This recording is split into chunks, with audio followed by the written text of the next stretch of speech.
Pemirsa, paguyuban mantan pegawai Waskita atau Gutawa Bali, NTB dan NTT menggelar puncak HUT-nya yang ke-8 di Hotel Ina Veteran Denpasar. Puncak HUT-nya kali ini diisi kegiatan sambung rasa yang diikuti semua anggota Gutawa se-Bali dan Nusra.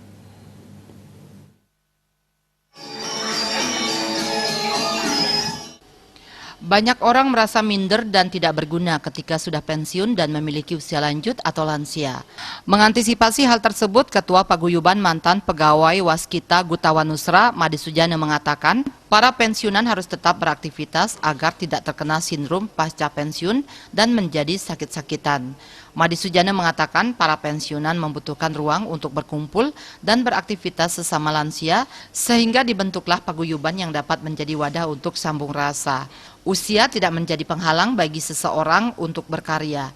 Sementara itu, sebagai sebuah paguyuban, Gutawa yang sudah berusia 8 tahun menggelar berbagai kegiatan yang mewadahi para pensiunan Waskita, diantaranya beragam kegiatan sosial.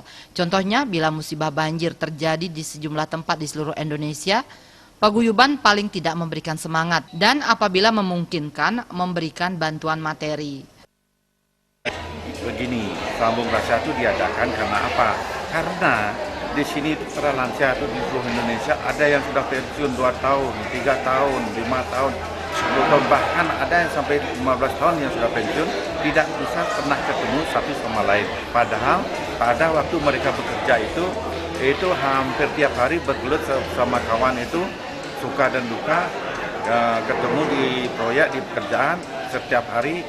Nah, sekarang setelah pensiun, ya itulah selama 2, 3 tahun, 5 tahun, sampai 15 tahun tidak pernah ketemu. Senior Gutawa Putu Gede Kramas mengatakan sambung rasa antar para pensiunan dirasa sangat penting. Bertemu dan masih makrama dengan teman-teman lama diharapkan bisa saling memberikan motivasi sehingga tidak sampai kehilangan semangat menjalani kehidupan. Ini sangat bermanfaat ini, kalau menurut saya pribadi.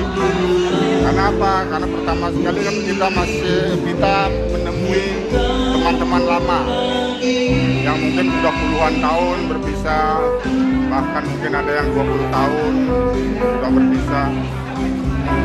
Seperti bekas-bekas atasan itu paling sudah lama berpisah. Dalam kesempatan tersebut digelar peluncuran buku Sang Motivator yang ditulis Madi Sujana yang mengandung berbagai inspirasi. Dengan launching buku yang berjudul Sang Motivator. Mengapa saya launching buku atau mengapa saya menyusun buku ini? Dasarnya adalah begini. Saya setelah 2 tahun terus-menerus rutin setiap hari mengirimkan gambar yang berisikan kata-kata mutiara. Kata-kata mutiara itu istilahnya quote dari tokoh-tokoh terkenal dunia. Jaya Kusuma, Bali TV.